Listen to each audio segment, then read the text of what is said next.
Eccoci e benvenuti, buonasera a tutti gli appassionati di ciclismo, a tutti coloro che gravitano attorno al mondo del ciclismo in Friuli Venezia Giulia, benvenuti. Questa è la terza puntata di quella che abbiamo denominato speciale elezioni FVG con Stefano Bandolin, che è alla mia sinistra, che presenta il suo programma, i suoi ragazzi nell'ottica delle elezioni del quadriennio olimpico 2021-2024 insieme al Comitato regionale della Federciclismo in Friuli Venezia Giulia. Do il benvenuto ovviamente al presidente uscente Stefano Bandolin. Buonasera Stefano. Buonasera a tutti, grazie Francesco. Samira Todone, che dopo che torna a trovarci, era ospite nella prima puntata e torna stasera. Buonasera Samira. Buonasera a tutti. L'ultimo arrivato Stefano Visintin, che si è collegato in questo momento. Buonasera Stefano. Buonasera. E poi Alessandro Brancati. Buonasera Alessandro. Buonasera a tutti. Alan Olivo. Ciao Alan. Ciao a tutti. E sotto di me c'è Davide Specogna. Buonasera anche a te. Buona serata anche a voi, buonasera a tutti gli ascoltatori. Allora, ci sono tanta caccetta a fuoco, come si dice in questi casi. Stefano, questa sera, questa terza puntata, i veli sono stati tolti, ci sono due candidature, c'è la tua, c'è quella di Mauro Chiarotte. Per quanto ti riguarda, Stefano, stasera qual è l'obiettivo? Qual è la notizia che vuoi dare a tutti coloro che sono in ascolto? Innanzitutto volevo complimentarmi con i due neopresidenti dei comitati provinciali che sabato e domenica sono stati eletti, in quel di Pordenone con il dottor Padrone e in quel di Udine con il dottor De Filippo. Un augurio va a loro e al loro staff di un ottimo lavoro che sicuramente andranno a fare nelle zone di Udine e del Pordenonese. Notizie ci sarà dopo il consiglio eventuale che darà più specifiche in merito ai vari settori. A me preme stasera dire, visto che c'è in concomitanza il DPCM, il discorso del vero presidente, per capirci, noi siamo una regione in zona arancione e siccome siamo raggiunti telefonicamente, come parlavamo prima, dalla mattina alla sera, è giusto far chiarezza su quello che è l'attività sportiva ciclistica, ovvero ad oggi qui in Friuli si possono allenare tutti gli atleti di alto livello o di interesse nazionale in tutta la regione, scavalcando anche quello che è il loro comune di residenza. Per quanto riguarda invece le altre categorie o atleti non professionisti o non di interesse nazionale, devono rimanere fermi nei loro comuni. Questa è la norma e questa va fatta. Faccio un'ipotesi per dare un po' più sul caso.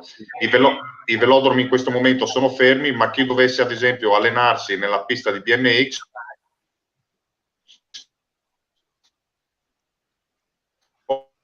può raggiungere il centro di Rivignano per allenarsi, o altrimenti in questo momento può allenarsi solo in paese.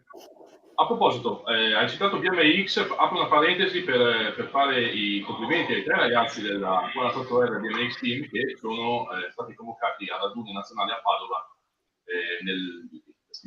in questa settimana, quindi complimenti anche a loro. Ennesimo risultato importante conquistato e preso dal mondo del ciclismo regionale.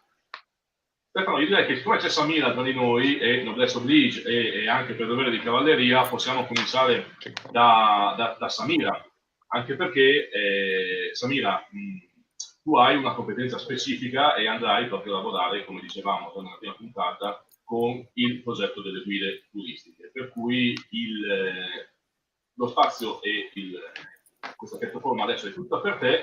Spiegaci quali sono le tue idee e qual è il tuo programma. Sì, grazie Francesco. E dunque, come mi hai presentata giustamente tu, io sono una guida cicloturistica sportiva qualificata dalla Federazione Ciclistica Italiana e attualmente in regione siamo circa una ventina di guide qualificate alle quali si stanno aggiungendo altre persone che hanno frequentato recentemente un corso a Spilimbergo organizzato dalla Trivium dall'amico Giuseppe Rossi. Abbiamo già parlato la volta scorsa di quanto il binomio bicicletta e turismo sia all'ordine del giorno e la richiesta del cicloturismo sia in netta crescita, e in tutto questo la guida con la sua esperienza, la sua formazione, la sua professionalità può insomma fare la differenza nella riuscita dell'evento. E a proposito di professionalità, vorrei ricordare che c'è una legge regionale del 2016 in un articolo, precisamente nell'articolo 77, viene riconosciuta la figura professionale in ambito diciamo del turismo del maestro di mountain bike e di accompagnatore di ciclismo fuori strada. Diciamo che la nomenclatura in questo momento sarebbe un po' da rivedere, ma oltre a questo per essere riconosciuti si dovrebbe superare un esame di idoneità a livello regionale, chiaramente, la cui commissione però ancora non è stata istituita. E questo darebbe, diciamo, la possibilità di essere inseriti in un elenco istituito dalla Direzione Centrale del Turismo e quindi di essere riconosciuti anche professionalmente.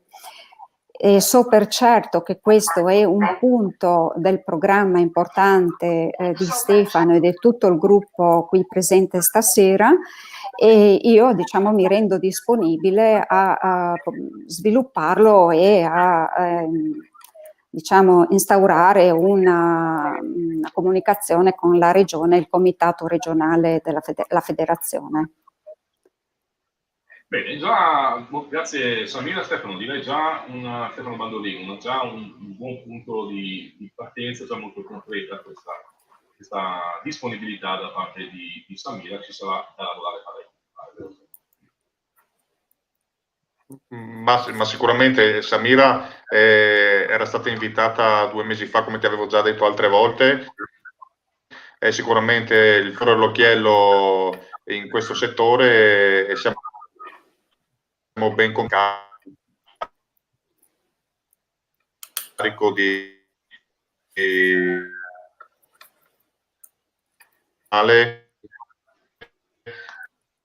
già in alcune regioni che stanno tentando. Io non sento bene Stefano, non so se anche per gli altri sia lo stesso. Stefano, purtroppo la connessione... La connessione è debole di Stefano, si sente malissimo. Infatti, Stefano, posso provare a chiederti di uscire, provare a uscire e rientrare in modo tale da ripulire un po' il segnale, oppure se hai altre finestre aperte sul PC. La linea. Perché poi questi incidono. Nel frattempo, proseguiamo con Davide Specogna. Davide, chiedo a te, legandomi proprio al discorso che ha appena fatto Samira sulle guide cicloturistiche sportive, anche tu hai proprio una specifica competenza per quanto riguarda il cicloturismo e il ciclosportivo. Si può legare il discorso, magari potreste provare a lavorare insieme tu e Samira, o avete proprio 2 ambiti diversi, seppur nello stesso contesto? No, guarda, in effetti proprio ne parlavamo all'inizio quando ci siamo messi assieme, diciamo, come progetti, ed era proprio un'idea condivisa da ambedue, proprio di cercare di fare una sinergia fra di noi in modo proprio di coinvolgere il più persone possibile al movimento e all'attività all'attività ciclistica, perché proprio al di là del discorso amatoriale, che quello andiamo un po' più sul tecnico, ma il fatto del cicloturismo è un'attività di promozione, per cui ci sta tutta la sinergia e l'abbinamento delle due cose. Ecco, poi vedremo man mano che si andrà avanti, vedremo come poter sviluppare, come iniziare pian piano a portare avanti questa collaborazione. Davide, un discorso che a me interessa sempre molto, per ovvi motivi, è quello mediatico. Avete in mente qualche idea particolare proprio per sviluppare, magari, che ne so, attraverso i social network, piuttosto che attraverso altri canali di informazione, l'attività dei ciclosportivi? Fabrizio, scusami, ma ti ho perso un po'. Immagino che C'è 70 risonanza sotto e faccio fatica a sentirti. Allora, dicevo, immagino, adesso mi senti meglio, Stefano? Davide? Sì? Ok. Dicevo, un ambito che a me interessa molto per ovvi motivi è il fatto mediatico. Quindi avete qualche idea per poter sviluppare meglio anche la promozione, la pubblicità, la messa in evidenza di tutto quello che è l'attività dei ciclosportivi attraverso, pagine dei social network piuttosto che video, audio, Dio, certamente adesso così su due piedi no, però non guasterebbe sicuramente avere la possibilità tramite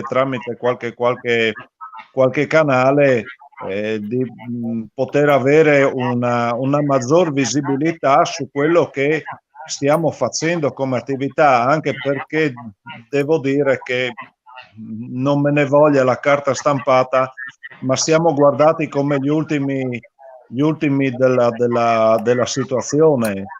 E questo devo dire che i partecipanti alla nostra attività, che al lunedì vanno a guardarsi la pagina del giornale e non vedono scritto niente, ci rimangono un po' male. Sicuramente c'è bisogno anche da parte dei cicloturisti di aggiornarsi un attimino a quelli che sono gli organi di informazione, magari spostarsi su qualche altro canale che non aspettare solo la carta stampata. Se ci fosse la possibilità di avere un appuntamento fisso magari con qualche media, anche perché no, ben venga. Ok. Bene, fischeranno le orecchie a qualcuno evidentemente dopo queste tue parole, ma speriamo che sia anche un fischio che porta qualcosa di concreto. Stefano Balloni, sei tornato tra noi o no? Sì, No. sì, ho problemi di linea, comunque sono qui. Sì, ricordiamo anche che il meteo non è proprio così clemente oggi e butta anche in peggio per l'ora. Speriamo veramente di riuscire a fare una trasmissione abbastanza geniale stasera. Dopo Davide Specogna io chiamerei in ballo Alan Olivo, perché Alan, tu avrai, in base al programma che avete stilato, una competenza per quanto riguarda il settore tecnico e i vivai, quindi i giovani ragazzi delle rappresentative e quant'altro. Quali sono le tue prerogative e le tue idee a riguardo? Beh, innanzitutto partendo dai più piccolini, quello di instaurare un rapporto con i comitati provinciali per riuscire a promuovere il ciclismo e la sicurezza stradale all'interno delle scuole. Non è proprio così semplice, visto le dirigenze scolastiche che possiamo trovare, e visto anche che il ciclismo è un po' più uno sport un po' più particolare rispetto al calcio, al basket o alla promozione del rugby, però è giusto provarci, perché se non riusciamo a reclutare ragazzi da poter inserire nel mondo ciclistico, andando su di categoria troveremo sempre meno ragazzi. quando correvo io, negli anni 2000, inizio anni 2000, si avevano vivai di giovanissimi intorno ai 30-35 ragazzi. Adesso la media è intorno ai 18-20, se non anche un po' meno, e quindi bisogna assolutamente avere un dialogo con i comitati provinciali e capire un attimino come fare per entrare dentro le scuole. E dopo, parlando per i giovanissimi, la cosa che mi preme molto è quella di creare una commissione giovanile multidisciplinare, nel senso persone di ogni provincia, almeno di ogni provincia, quindi di tutto il territorio friulano, e anche di carattere diverso, di discipline diverse, che può essere la strada, il mountain bike, ma provare anche ad inserire una persona del BMX, perché il BMX è sempre visto come una disciplina un po' di seconda fascia, però per i piccolini è cosa fondamentale, perché l'abilità che ti può dare il mountain bike, ma soprattutto il BMX, e il gruppo che si crea, vedendo anche un attimino il gruppo che ha creato Corrado Tosi insieme ai suoi collaboratori e il suo presidente, lì a Revignano, è una cosa fenomenale, e quindi provare a lavorare anche in questa disciplina qua. E poi con le categorie esordienti, creare un bacino di una ventina di atleti all'incirca, 20-25 atleti da seguire, che i vari selezionatori, sia esordienti, allievi, juniores, devono assolutamente lavorare in sinergia per il bene del ragazzo, per il bene del comitato, ma anche del ciclismo, di tutto il ciclismo friulano. Sicuramente questa sinergia deve essere fatta insieme anche al fuoristrada, perché negli ultimi anni si vedono tantissimi ragazzi che provano qualunque disciplina, e quando ci sono avvenimenti importanti, parlo di campionato italiano o Coppa Italia di mountain bike, o campionati trieventi, che possono essere sia a livello strada, pista che mountain bike, bisogna che ci sia questa collaborazione, questo dialogo tra i vari selezionatori, che forse in questi ultimi 4 anni non c'è stato al 100%, però è quello che voglio io e quello che vogliamo noi come squadra per il prossimo quadriennio. E dopo, altra cosa, quello di riuscire a instaurare un rapporto sia nella strada che nella mountain bike, un rapporto con le altre regioni a livello triveneto, per riuscire ad avere le gare nostre, le organizzazioni delle nostre gare, che abbiano un livello alto, e non ci troviamo come altre volte è successo, che alle nostre gare, perché in concomitanza c'è una gara a 20-30 km nel vicino Trevigiano, che può essere sia di strada mountain bike, e noi ci troviamo con pochi atleti, e che sicuramente le società friulane che organizzano... C'è stare qua un attimo, 10 minuti.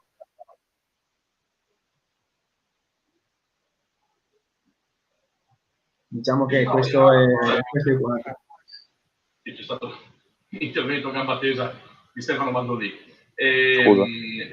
Ma perché voleva farmi parlare per altri 10 minuti, per quello. Okay.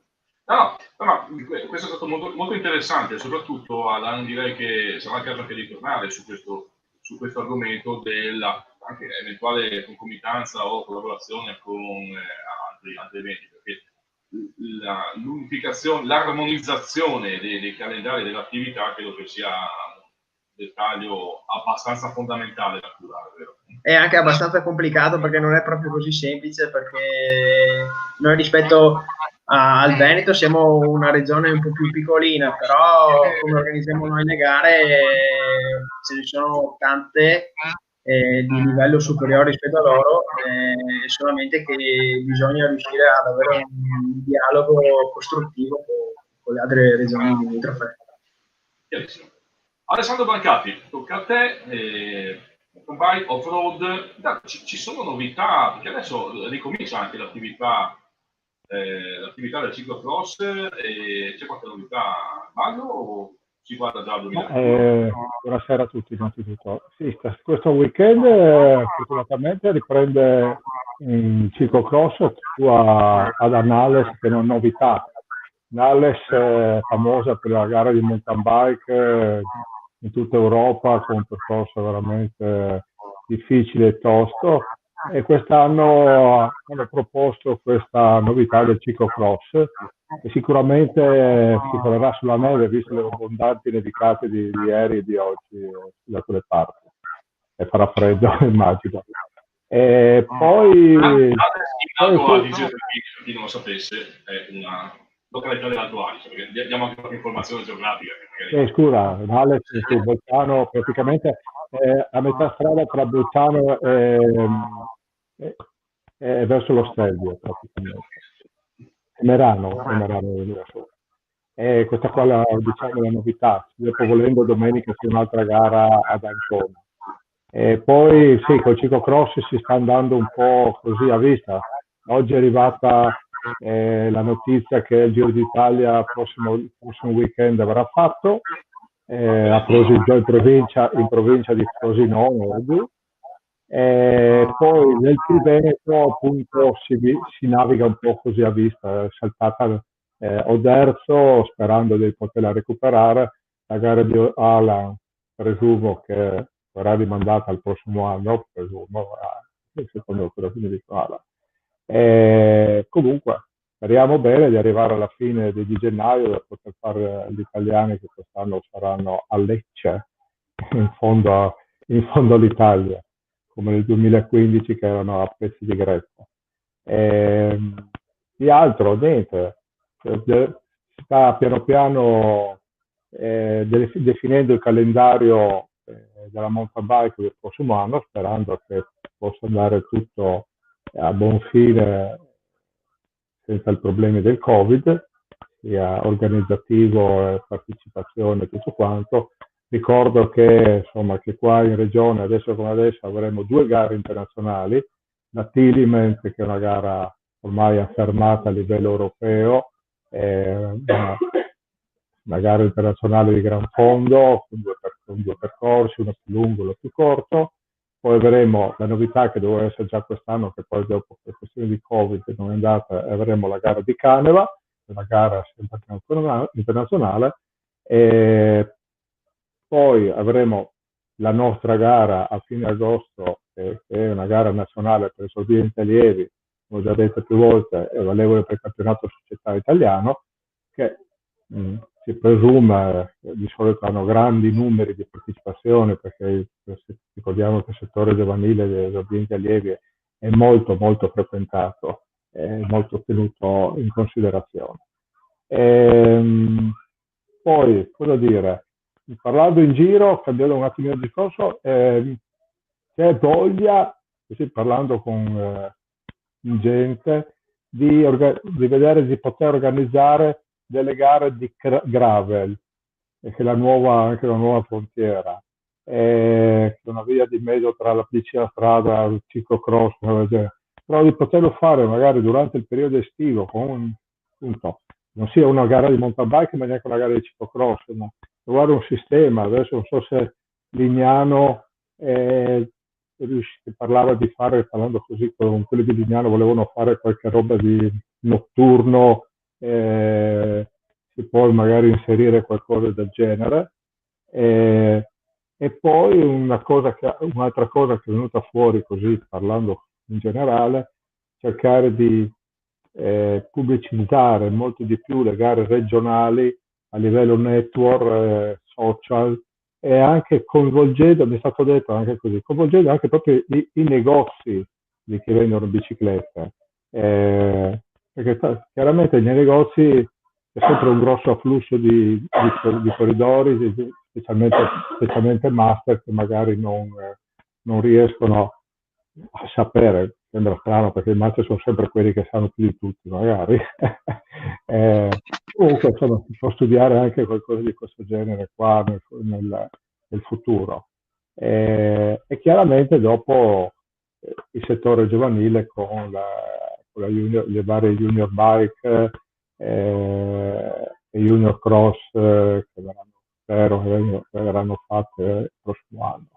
Questo è quanto riprometto di portare avanti il prossimo anno, se saremo eletti. Molto bene. Detto anche, abbiamo sentito anche Davide, abbiamo sentito anche Alessandro Brancati, direi che è il turno di Stefano Visintin. Stefano, a te la parola. Ti sento poco, comunque diciamo che quello che cercherò di fare è portare avanti una politica di formazione dal punto di vista, quello che faremo, un programma nostro, di formare figure quali giudici, formare i direttori di corsa, rinnovare anche, fare qualche corso alle segreterie, a chi deve fare le gare, perché è importante che tutti rimangano aggiornati anche con le nuove normative per le problematiche che ci sono in corso, no? Abbiamo avuto un'esperienza, insomma, mica da poco con gli italiani, che vorremmo anche trasferire nelle società, perché abbiamo visto che quest'anno anche molte gare non fatte anche per paura, diciamo, di farle con quelle problematiche che sono in essere, no? Però se si fa con testa e si fa bene, si sa cosa si deve fare, si può fare, infatti diverse società le hanno fatto, e vorremmo trasferire quello che abbiamo imparato anche a chi aveva un po' di timore di fare queste manifestazioni.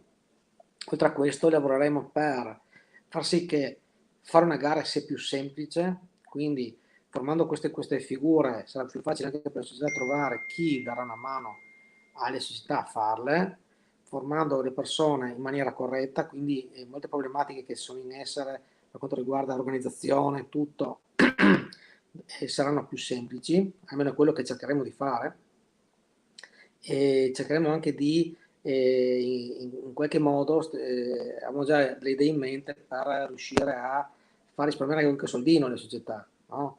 E sarà nostro compito, nel caso in cui venissimo eletti, portare a casa questo risultato che sarà importante per tutti, visto che in questo periodo di magra di sponsor si vedono con lumicino, almeno cercheremo di far sì che quei pochi soldini che hanno le società vengano sfruttati al meglio, no? Questo mi preme, essendo io anche un presidente di una società e un organizzatore di gare, ho l'idea chiara di cosa e di quanto si spende, e negli anni ho imparato anche come riuscire a trovare qualche formule per risparmiare qualcosina e portare in comitato le mie idee per far sì che si possa lavorare sui servizi che servono per le manifestazioni, per far sì che magari qualche soldino riusciamo a tenerselo in saccoccia per spenderlo poi per la formazione dei ragazzini e quant'altro, no? Quindi non è facile, però si può fare quello che faremo. Perfetto. Abbiamo anche concluso dunque il giro. Stefano Bantolini, vuoi sintetizzare o vuoi chiudere? Anche perché ricordiamo che il 13 di dicembre ci sono le elezioni, proprio, c'è proprio la giornata di elezioni. Vuoi sintetizzare un pensiero? Sì, beh, ormai manca poco, manca una settimana praticamente, ormai siamo quasi all'arrivo. E noi siamo partiti con questa possibilità che tu ci hai dato, io ti ringrazio, 2 settimane fa, quindi come hai detto te all'inizio siamo alla terza, passami, puntata. Il programma è ufficiale sul sito della federazione e viene inviato in questi giorni a tutte le società. Non è altro il frutto di quello che si sente quando si va a vedere le corse, le manifestazioni, le telefonate che ci raggiungono durante l'anno. È un programma importante, non fa paura perché comunque le persone sono capaci, tutte quelle qui presenti. Sai, una volta, facevo questo esempio proprio oggi con Davide, no? Una volta si andava in banca e si chiedeva quanto mi dai di interesse. Oggi non bisogna chiedere questo, ma si bisogna chiedere praticamente esattamente il contrario.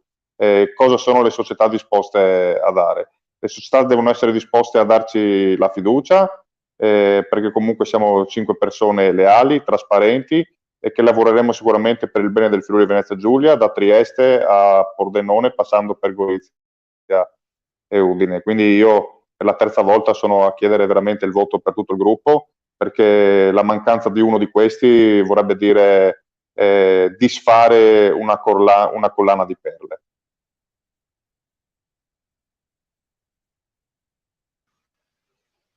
Bello, mi piace questa figura che hai utilizzato, la collana di perle, e quindi io direi che potremmo anche concludere questo intervento. Stefano, c'è qualcos'altro che volete aggiungere? Ora o mai più, mi verrebbe da dire, ragazzi, nel vostro momento? Beh, sai, se posso, io avevo detto l'altra volta che entrando nella parte finanziaria che ci saranno i ristori da parte della federazione, come prima ci siamo sentiti, hai visto, io arrivo da una riunione incominciata alle 6 con i presidenti regionali dell'Italia, insomma. A parte i ristori, le tasse gare che saranno riviste sicuramente e i vari rimborsi che sono già arrivati nei vari conti del fattore K delle società, noi qui presenti abbiamo deciso che per il prossimo anno la tassa degli 80 euro di contributo alla segreteria verrà tolta, quindi le società si ritroveranno, seppur poco, una tassa da non più versare al comitato regionale, che 80 euro per 115 società pesano abbastanza, però il comitato regionale economicamente e finanziariamente è sano, quindi non ha paura di affrontare una mancanza finanziaria del genere. Ci sono i presupposti per far molto bene dal punto di vista tecnico, come hanno spiegato bene i miei colleghi, dal punto di vista finanziario, come io ho già espresso più volte, veramente saranno sicuramente 4 anni di successi senza disfare la collana. C'era questo aspetto finanziario dal punto di vista giornalistico, per me è anche interessante come argomento, in effetti, per cui vuoi aggiungere ancora qualcosa, anche perché è chiaro che da presidente uscente hai anche avuto la responsabilità nella gestione patrimoniale di questi ultimi 4 anni. Vuoi dare qualche dettaglio in più? Ma sai, diciamo che è stato un comitato regionale virtuoso. Non abbiamo buttato via niente e sono sicuro di aver soddisfatto in lungo e in largo tutta la regione. Non abbiamo fatto differenze, chi ha avuto poco ha avuto uguale di altri, quindi nessuno può lamentarsi di aver avuto meno rispetto a non so chi.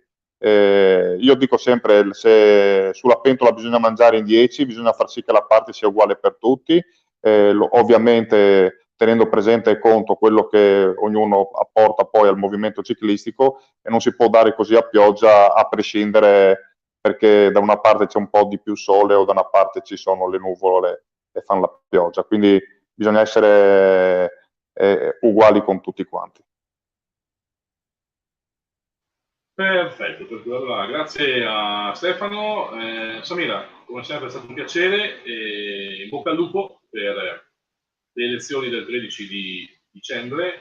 Alessandro Brancati, in bocca al lupo anche a te. Alan Olivo, in bocca al lupo. Grazie. Davide Speconia, in bocca al lupo. Stefano Visintin, in bocca al lupo. E Stefano Bandolini, in culo alla balena. Chiudiamo così. Grazie mille. Ciao a tutti, buona serata. Grazie a tutti. Grazie a tutti. Arrivederci.